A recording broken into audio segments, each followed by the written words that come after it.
এখন অবধি টেস্ট একটাও করা নেই। আপনি একটা টেস্ট করবেন 1 আসবে, দুটো করলে 2 আসবে, এরকম 80-90টা যখন হবে তখন আপনি পুছে ফেলবেন। ঠিক আছে, সেটা কি আপনার সেটাও ডিলিট দেখাচ্ছি, অপশন আছে? ডিলিট দেখাচ্ছি। আচ্ছা, এবার রিপোর্টে গিয়ে ধরুন আপনি 10 তারিখ একটা টেস্ট করেছিলেন, আপনার তো লেখা আছে কত নম্বর টেস্ট, এখানে ধরুন ওটা 30 নম্বর টেস্ট, এখানে 30 লিখবেন। এই 30টা লিখবেন কীভাবে? এই যে লেফট, এখানে লেফটে গিয়ে এইবার হচ্ছে আপ 1 2 3 0 30, এই 30 হলো, এন্টার মারবেন, 30-এর রেজাল্টটা পুরো খুলবে। ঠিক আছে, এটা বেরিয়ে যান। রিপোর্ট ডাউনলোড ডেটা বাদ দেন, ডেট অ্যান্ড টাইম যদি সিলেক্ট করাই আছে, আচ্ছা, ওটা লাগবে না। স্যার প্রথম থেকে আপনাকে পুরো জিনিসটা একবার প্রথম থেকে দেখি। এটা হচ্ছে ইরেজ ডেটা। আপনার ধরুন এখানে একটা কিছু রিপোর্ট আর হ্যাঁ, এবার ধরুন আপনার 80টা হয়ে গেছে, তখন যখন ইরেজ মানে পুছবেন ওটাকে, এখানে ইয়েস দেবেন, ইয়েসে গিয়ে এরকম এন্টার মারবেন, যদি কিছু থাকে পুছে যাবে, সব একসঙ্গে ডিলিট হয়ে যাবে। আচ্ছা, যদি আমি চাই ধরুন মানে 1 থেকে 80 পর্যন্ত হয়েছে, ধরুন প্রথম 20টা ডিলিট করবো, সেরকম অপশান আছে? সেরকম অপশান মানে ডিলিট মারলে সব ডিলিট হয়ে যাবে? সব ডিলিট। আচ্ছা আচ্ছা, ঠিক আছে, আর কিছুই নেই। আর কাস্টমার নেম নিচে লিখে দেবেন। কাস্টমার বাড়িপুর 220 সাবস্টেশন করে দেন না? এবার পুরো টেস্টটা এটা দেখো, মানে হ্যাঁ, পুরো প্রসেসটা দেখিয়ে দেবো। মেথডটা একদম শুরু থেকে নিয়ে ধরে নাও 0 থেকে শুরু হচ্ছে এভাবে। না, লেখো তো বাড়াইপুর ক্যাপিটাল, বিআরপি লেখেন, বিআরপি 220 কেবি এসএস করে দেন। ক্যাপে যাও, ক্যাপে তোমার নিচে যাও, ডাউনে আসো, এন্টার দেবো। হ্যাঁ, এবার লেখো বারুইপুর। দাঁড়াও, বি সার্চ দিয়ে নিচেই ছিল। যাও, একটা টিপে একটু দাঁড়াও, তারপর যাও, দেখো এন্টার। বিআরপি বলে, বিআরপি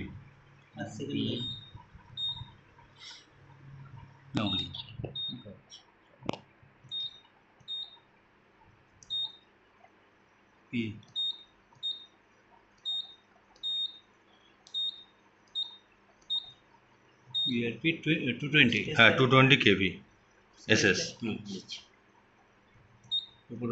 উপরে ওঠো। না, স্পেস বারে গিয়ে এন্টার মারতে হবে। না, স্পেস দেবো একটা।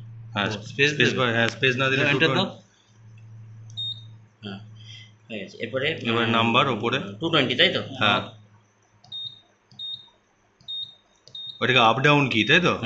Up down, write down, left right লেখা আছে। হ্যাঁ, লেফট আর শেষে তা কি আছে? রাইট, সব আমি বুঝিয়ে দিচ্ছি। 220, আবার 2 দেবো, এবার 0, একটা উপরে, একটা নিচে, একটা রাইট, একটা লেফট, তাই তো? রাইটে যাও, কেবি স্পেস দেন, এবারে স্পেস বার ডাউন করে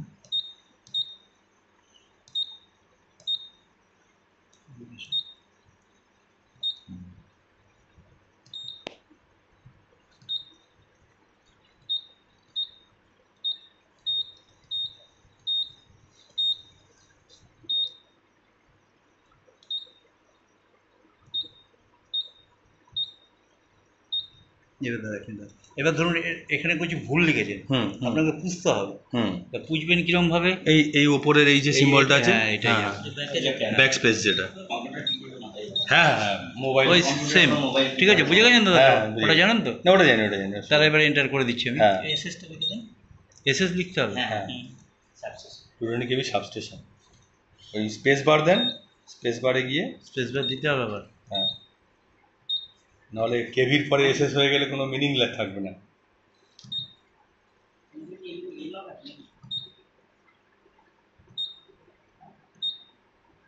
এসএস, ঠিক আছে, এবারে এন্টার মেরে দেন। এবার এন্টার আবার ডাউন আসতে হবে। ও এন্টারে সিলেক্ট করে এন্টার মারতে হবে, তাহলে বেরিয়ে হয়ে গেছে। মানে আপনার কাস্টমার নেম সিলেক্টেড। এবার আপনার টেস্ট করতে হবে। টেস্ট, আচ্ছা, ডাউনলোড ডেটার মধ্যে কি পাবো?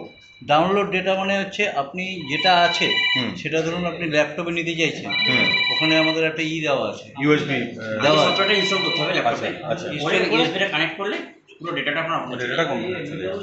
এবার আপনি ধরুন এটা 100 কেবি আছে কিনা দেখবেন, 100 অ্যাম্পিয়ার, 100 কেবি 100 কেবি আছে। আছে কিনা দেখতে হবে। হ্যাঁ। আপনার তো 100 কেবি এটা, হ্যাঁ 100 কেবি উঠছে কিনা সেটা তো দেখতে হবে। অবশ্যই।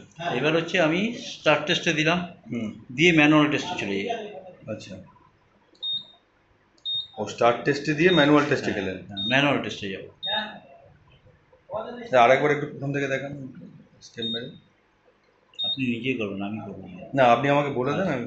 এই যে স্টার্ট টেস্ট যাবেন, হ্যাঁ। দেখুন সিস্টেমটা হচ্ছে আপনি তো আইএস স্ট্যান্ডার্ড যে আছে যেটা আছে ওটা মেনটেন করবেন। হুম এবার কি করতে হবে, আপনার স্টার্ট টেস্টে গেলেন, এন্টার। হ্যাঁ এন্টার, এই হ্যাঁ। আইএসসি স্ট্যান্ডার্ড আছে, হ্যাঁ। আইএসসি স্ট্যান্ডার্ডে মারবেন। আচ্ছা। আইএসসি এটা হচ্ছে পুরনো স্ট্যান্ডার্ড। আচ্ছা এটা আপনার ওই 6টা টেস্ট হবে, হ্যাঁ। 6টার যে ভ্যালু আছে ঠিক আছে, ওটাকে যেটা হবে সেটাই আপনাকে দিয়ে দেবে দেবে। আচ্ছা আর এইটা হচ্ছে আইএসএর নতুন স্ট্যান্ডার্ড। আচ্ছা এটা 10টা টেস্ট হবে। আচ্ছা 10টা টেস্টে কি হয়, উপরের দুটোকে ছেড়ে দেবে, নিচের দুটোকে ছেড়ে দেবে। আচ্ছা মাঝখানের যে 6টা আছে সেই 6টার অ্যাভারেজ রেজাল্ট আপনাকে দেবে, মানে ভ্যালু দেবে। আচ্ছা ঠিক আছে, অ্যাকচুয়ালি 10টা করাই ভালো। হুম হুম 10 তলায় আর একটা আছে। তোলা এই এটাই নয়, এটাই করবেন, নটায় ওটাই করবেন, যে কোনো একটাই করবেন, কোনো অসুবিধা নেই। ঠিক আছে, এবার এটা ডাউন ডাউন মারতে হবে আপনাকে। এটাকে ডাউন মারলে তলারটা চলে আসবে। এবারে এন্টার নেই। হ্যাঁ, এবার এন্টার করতে হবে, তারপরে আপনার সব কিছু দিতে হবে। আগে 100 কেবি আছে কিনা এটা আমি দেখছি। আচ্ছা ঠিক আছে, এবার এটাকে ম্যানুয়ালে যেতে হবে। ম্যানুয়ালে গেলে আমি রাইটে যাব।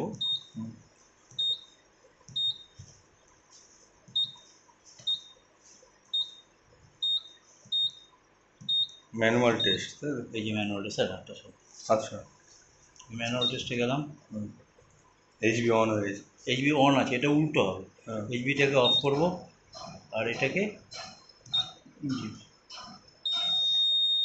এবার পাচ্ছি 100 কেবি দিতে হবে।